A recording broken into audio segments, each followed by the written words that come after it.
Hello friends, welcome to Harishankar biology. তো সকলকে good evening. আজকে শুরু হতে চলেছে ক্লাস 9-এর প্রথম ভিডিও, অর্থাৎ চ্যাপ্টার ওয়াইজ পুরো বই ধরে ধরে তোমাদের আমি পড়াবো। তো তোমরা যারা বই কিনুনি তারা সাতটা পাবলিকেশনের এই বইটি নিয়ে নেবে। বায়োলজির জন্য খুব ভালো সাতটা পাবলিকেশনের বইটি, এর বাইরে আর কিছুই হয় না। তো চলো শুরু করছি আজকে প্রথম ভিডিও, অর্থাৎ প্রথম চ্যাপ্টার দিয়ে।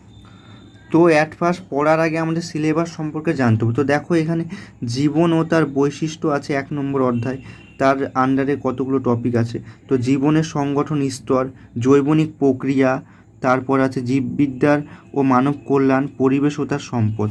তো এগুলো হচ্ছে মেন টপিক, তার আন্ডারে সাব টপিকগুলো আছে। তো দেখো আজকে ফার্স্ট শুরু হচ্ছে জীবন ও তার বৈচিত্র্য। তো দেখো এখানে জীবন ও তার বৈচিত্র্য অর্থাৎ লাইফ অ্যান্ড ইটস ডাইভার্সিটি। তো জীবনের মূল বৈশিষ্ট্য, তো বেসিক্স প্রপার্টিস অফ লাইফ। তো এখানে মেন পড়তে হবে এই যে এখানে জীবন কাকে বলে, অর্থাৎ বৃদ্ধি, প্রজনন, পরিব্যক্তি, বিবর্তন ইত্যাদি বৈশিষ্ট্য প্রকাশকারী প্রোটোপ্লাজমীয় বস্তুতে জীবন বলা হয়। অর্থাৎ এক কথায় যার মধ্যে বৃদ্ধি দেখা যাবে, প্রজনন, পরিব্যক্তি, বিবর্তন, মিউটেশন, তাকেই প্রোটোপ্লাজম বস্তুকে অর্থাৎ জীব বলা যায়। তো জীবের কিছু মূল বৈশিষ্ট্য বর্তমানে যা জড় বস্তুতে দেখা যায় না, জীবের প্রধান লক্ষণগুলি দেখানো।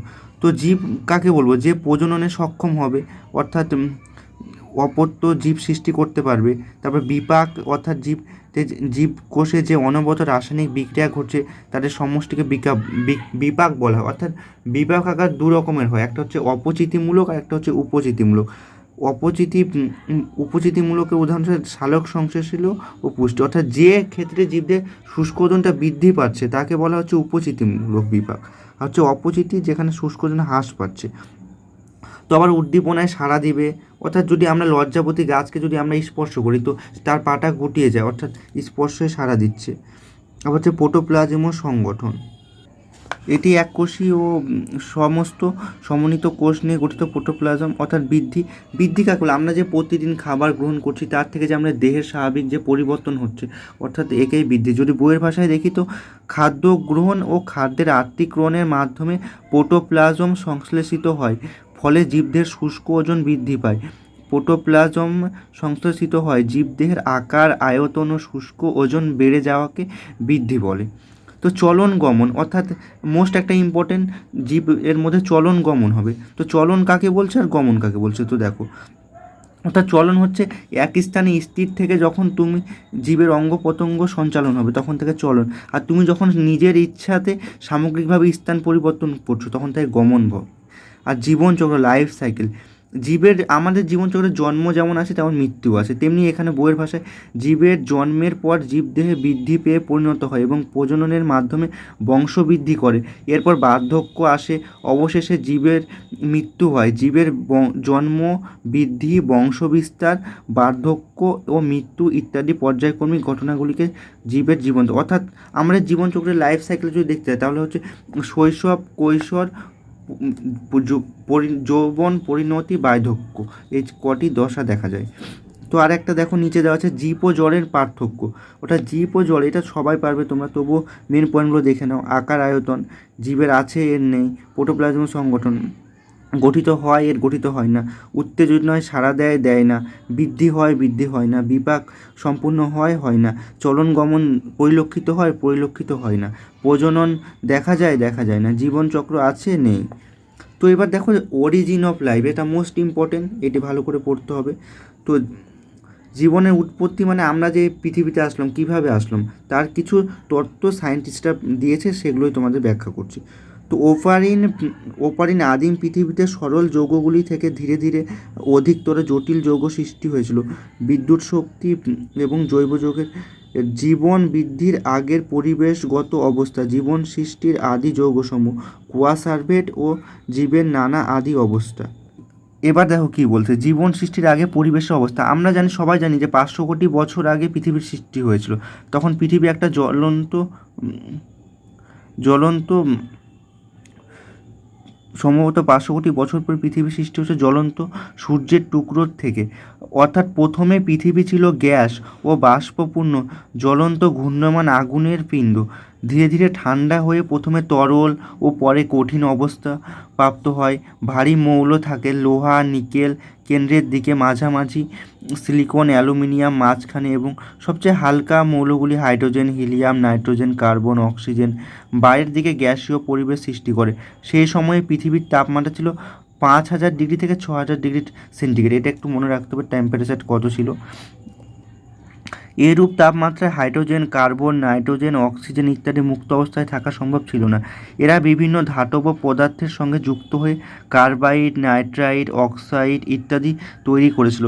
কার্বন নাইট্রোজেন অক্সিজেন বিভিন্ন যৌগ যেমন সায়ানোজেন মিথেন জল অ্যামোনিয়া সায়ানাইড, যদি এগুলো কেমিস্ট্রির পার্টে চলে যাচ্ছে অর্থাৎ রসায়ন, যদি কারো প্রবলেম হয় তো বলবে, আমি এর জন্য এক্সট্রা ক্লাস করিয়ে দেবো, ইত্যাদি গ্যাসীয় অবস্থা ছিল।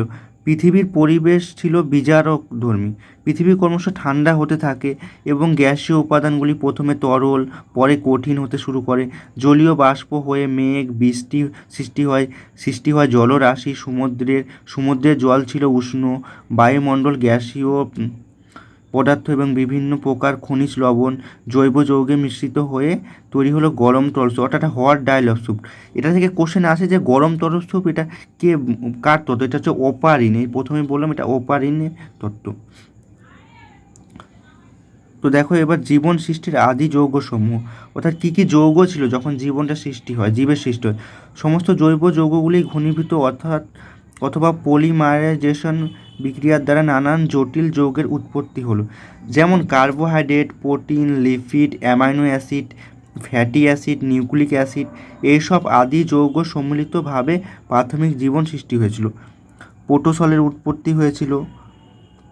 কোয়া সার্ভেটটা খুব ইম্পর্টেন্ট। দেখো আদি পৃথিবীতে সমুদ্রের জলে অ্যামাইনো অ্যাসিড প্রোটিন ইত্যাদি পর্যাপ্ত ছিল। প্রোটিনগুলি গরম তরল স্যুপ থেকে আলাদা হয়ে একসঙ্গে জড়ো হয়ে কলয়েড জাতীয় পদার্থ গঠন করেছিল, যাকে ওপারিন কোয়া সার্ভেট তথ্য বলা হয়। তো দেখো কোয়া সার্ভেটটা কী হচ্ছে, যখন গরম তরল স্যুপটা তৈরি হয়েছিল তার থেকে কিছু যৌগ আলাদা হয়ে একটি পদার্থ গঠন করেছিল, যাকে ওপারিনে কোয়া সার্ভেট, যা ছিল প্রথম জীবকোষ। এটি লিপিড প্রোটিন কার্বোহাইড্রেট দ্বারা গঠিত। এতে কোষ পর্দার মতো দ্বিস্তরী আবরণ ছিল। বিজ্ঞানী ফক্সের মতে মাইক্রোস্ফিয়ার হলো প্রথম কোষীয় জীব। তো এরপরে আদি কোষ কোয়া সার্ভেট বা মাইক্রোস্ফিয়ার সঙ্গে নিউক্লিক অ্যাসিড যুক্ত হয়ে সৃষ্টি হয়েছিল আদি কোষ অর্থাৎ প্রোটোসল কি কোয়া সার্ভেট প্রথমে হলো গরম তরল স্যুপ থেকে কিছু আলাদা হয়ে কোয়া সার্ভেট, তারপর কোয়া সার্ভেট থেকে হচ্ছে নিউক্লিক অ্যাসিড যুক্ত হয়ে প্রোটোসল তৈরি হলো। এবার জীবনের নানা আদি অবস্থা। প্রথম উৎপন্ন আদি কোষ ছিল নিউক্লিয়াসবিহীন অর্থাৎ কোষ। এখানে কোষ তোমাদের বলে রাখি, কোষ হচ্ছে দু ধরনের, একটা হচ্ছে প্রোক্যারিওটিক আর হচ্ছে ইউক্যারিওটিক। তো এটা তোমাদের আরও ভালো করে পড়াবো যখন সেল চ্যাপ্টার আসবে। তো এখন এতটুকুই জেনে রাখো, শুধু প্রোক্যারিওটিক বলেছে এখানে। ব্যাকটেরিয়া নীলাভ সবুজ শৈবাল ইত্যাদি ছিল এই প্রকারের কোষ। প্রোক্যারিওটিক কোষ থেকে সৃষ্টি হয় ইউক্যারিওটিক কোষ অর্থাৎ আদর্শ কোষ, যেটা আমাদের আছে, যেটাতে নিউক্লিয়াস সুগঠিত হয়, নিউক্লিওপ্লাজম জালিকা।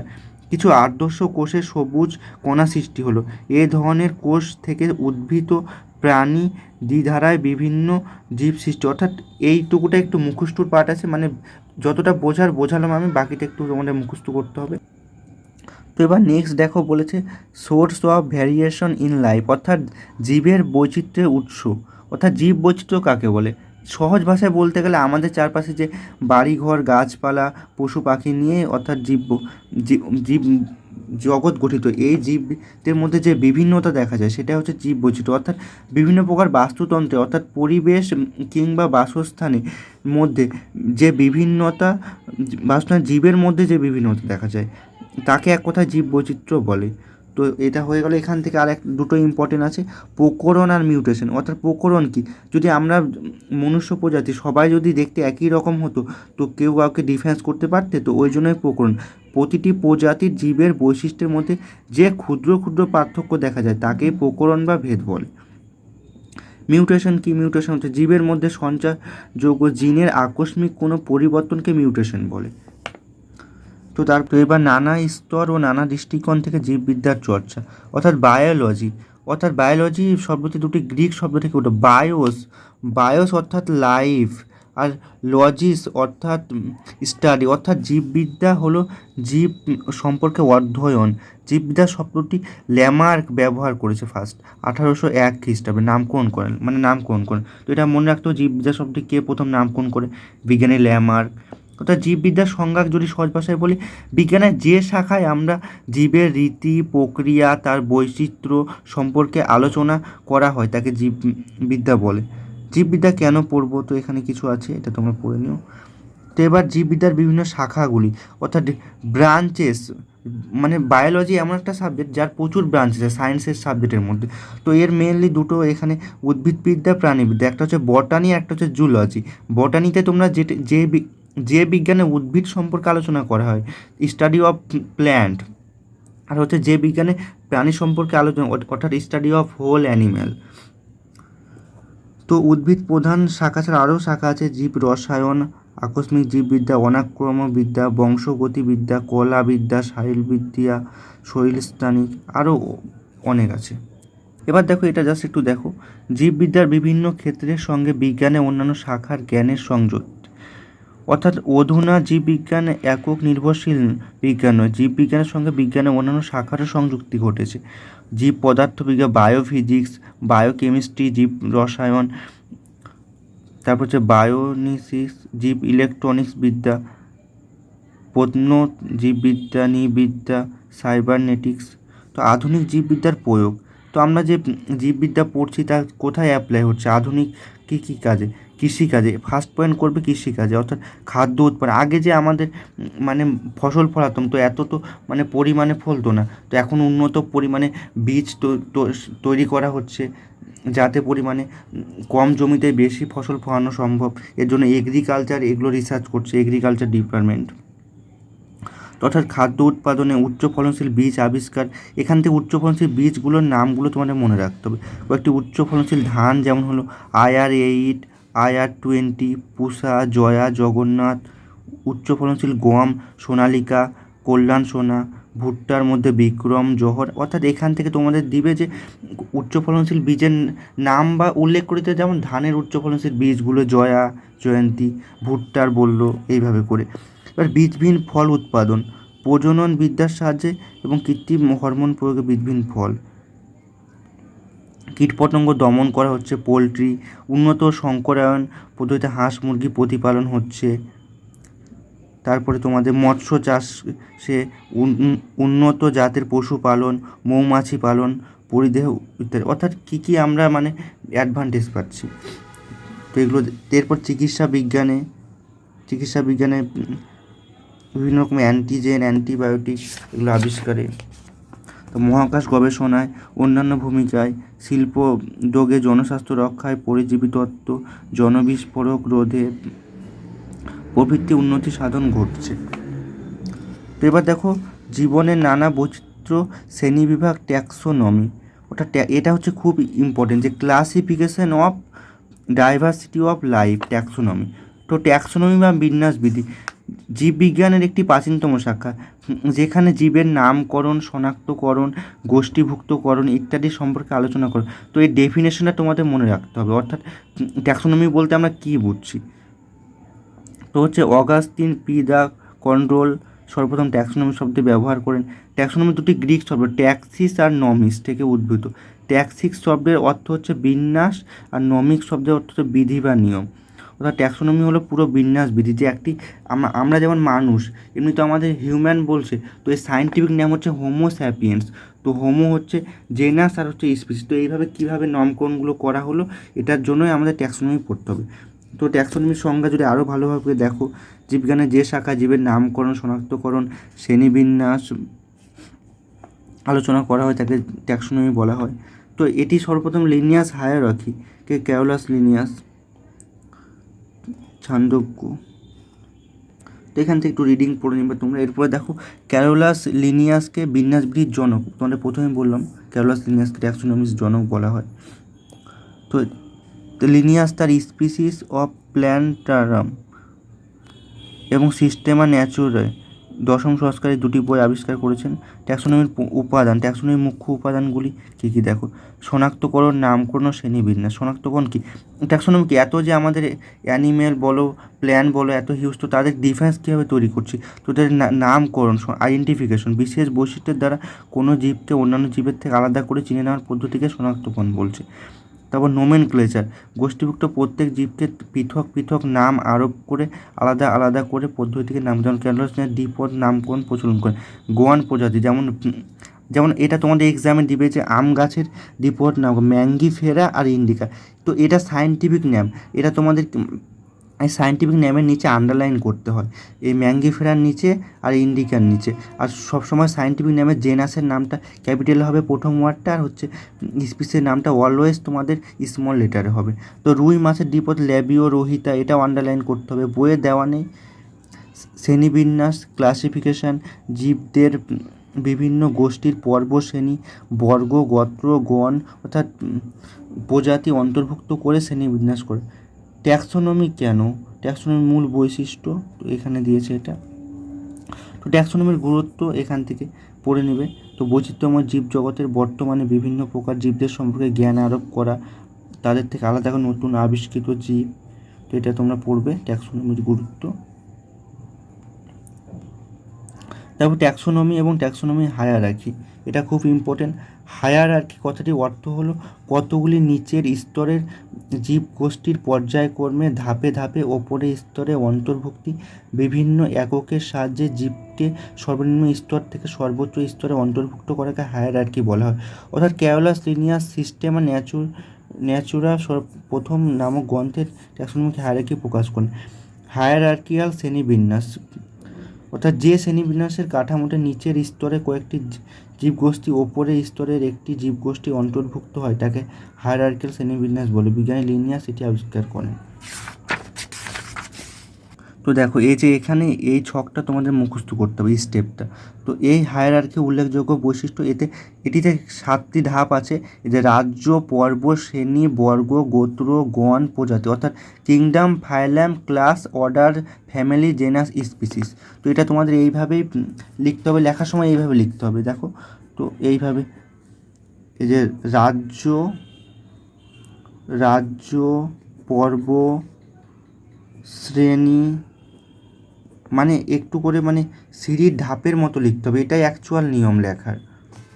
তো এবার এখানে দেখো, তো 7টি ধাপের ব্যাখ্যা, অর্থাৎ প্রজাতি কী, অর্থাৎ অন্যান্য জীব থেকে জননগতভাবে বিচ্ছিন্ন, প্রাপ্ত এবং জিন তত্ত্বগতভাবে স্বতন্ত্র এমন কতগুলি জীবের সমাহারকে প্রজাতি বলে।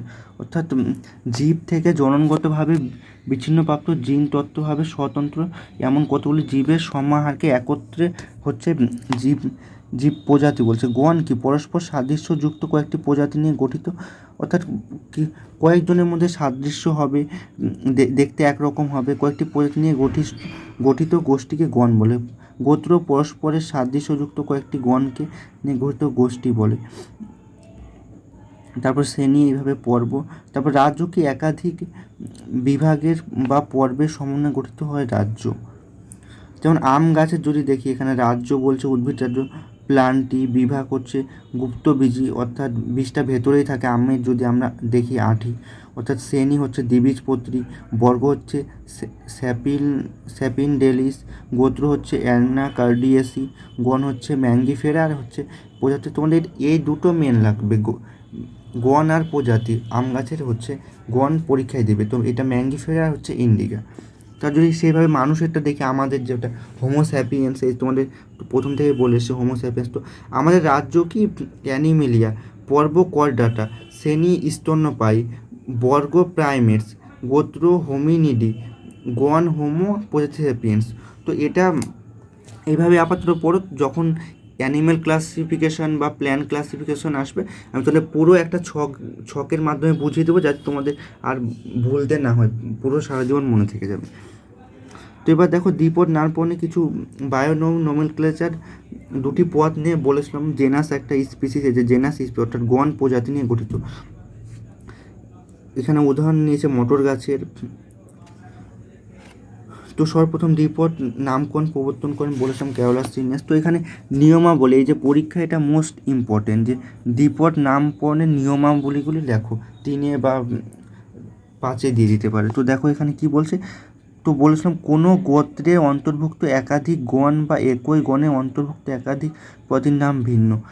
অর্থাৎ এতগুলো যে স্পিসিস অর্থাৎ প্রজাতি আছে, তো সবার হচ্ছে গোত্রের অন্তর্ভুক্ত একাধিক গণ বা একই গণের অন্তর্ভুক্ত একাধিক প্রজাতির নাম ভিন্ন, অর্থাৎ সবার নাম আলাদা হবে, এক হবে না। তো কেবলমাত্র ল্যাটিন ভাষায় নামকরণ করতে হবে, অন্য ভাষায় ল্যাটিন ভাষায় এটি নামকরণ করতে হবে, অন্য ভাষায় হবে না। তো কোনো একটি প্রজাতির নাম দ্বিপদযুক্ত হবে এবং উপপ্রজাতির নাম ত্রিপদযুক্ত হবে। গণের নামের প্রথম অক্ষর বড় হরফে বলেছিলাম, তারপরে প্রজাতির নাম সব ছোট অক্ষরে হবে। এটা হচ্ছে সবথেকে মোস্ট ইম্পর্টেন্ট পয়েন্ট, 4 নম্বর, এটা তোমাদের এক্সাম লিখতে হবে। তারপর নামের শেষে বিজ্ঞানীর নাম যোগ করার রীতি আছে, তবে করলেও ভালো, না করলে ভালো। প্যানথেরা লিও, তো এটা লিনিয়াস আবিষ্কার করেছিল ওই জন্য। সিংহের বিজ্ঞানসম্মত নাম, তো বিজ্ঞানসম্মত নাম সবসময় বাঁকা হরফে অর্থাৎ ইটালিক্সে ছাপা হয়। যখন আমরা এটা প্রিন্টেড করব তখন এটা মানে একটু এভাবে ব্যাকা অক্ষরে প্রিন্টেড হয়, আর লেখার সময় নিম্নলিখিত করতে হয়। যেমন বাঘের বিজ্ঞানসম্মত প্যান্থেরা টাইগার, দেখো আন্ডারলাইন বলেছিলাম, এখানে বইটা ভালো করেছে প্রিন্টেড। এই যে প্যান্থেরা নিচে আন্ডারলাইন, টাইগার অর্থাৎ জেনাস স্পিসিস নিচে আন্ডারলাইন, নাহলে কিন্তু পুরো কেটে দেবে, এটা নাম্বার পাবে না। যদি কোনো উদ্ভিদের একাধিক নাম থেকে থাকে বা একাধিক উদ্ভিদ নাম একই হয়ে থাকে, তবে সর্বপ্রথম দেওয়া সিদ্ধ নামটি গৃহীত হবে। একে অগ্রাধিকার আইন, ল অফ প্রায়োরিটি বলা, অর্থাৎ যে আগে, যার নাম আগে দেওয়া হয়েছে সে আগে প্রায়োরিটি পাবে, এটা স্বাভাবিক। 1753 খ্রিস্টাব্দের আগে দেওয়া নাম গ্রাহ্য হবে না। এখানে আরও দেওয়া আছে কয়েকটি উদ্ভিদের বিজ্ঞানসম্মত নাম। তো পদ্ম যদি মনে রাখতে পারো তো ভালো, জবা, হিবিস্কাস, রোসা। ধান হচ্ছে ওরিয়া, স্টিভা। বর দেওয়া আছে এইভাবে। তারপরে প্রাণীগুলো, বাঘ হচ্ছে প্যানথেরা টাইগ্রিস, ময়ূর হচ্ছে পেভো ক্রিস্টিসাটাস, গিনিপিগ ক্যাভিয়া, এটা ট্রিক্স আছে, তুমি যদি গিনিপিগ বলে ক্যাভিয়া, তারপরে এসপি, অর্থাৎ জেনাসটা লিখলেই হলো, তারপরে স্পিসিসটা এসপি দিলেই হলো। সিংহ হচ্ছে প্যান্থেরা লিও না দিয়ে তুমি এসপিও দিতে পারো, এইভাবে কোনো অসুবিধা নেই। তো আজকে এতটুকুই থাকছে, তো এরপরে পার্ট 2 বাকি চ্যাপ্টারটা পুরো শেষ করে দেবো। তো আজকে ফার্স্ট টাইম, কোথাও যদি একটু ভয়েস যদি ঠিকঠাক শুনতে না পাও বা কোনো জায়গায় বোঝাতে প্রবলেম হলে ভিডিওর কমেন্টে বলবে, ফার্স্ট টাইম একটু অসুবিধা হতেই পারে। তো ঠিক আছে, তো শেষ পর্যন্ত ভিডিওটি দেখবে এবং তোমরা হেল্পফুল হবে। তো দেখা হচ্ছে নেক্সট ভিডিওতে অবশ্যই। Thank you.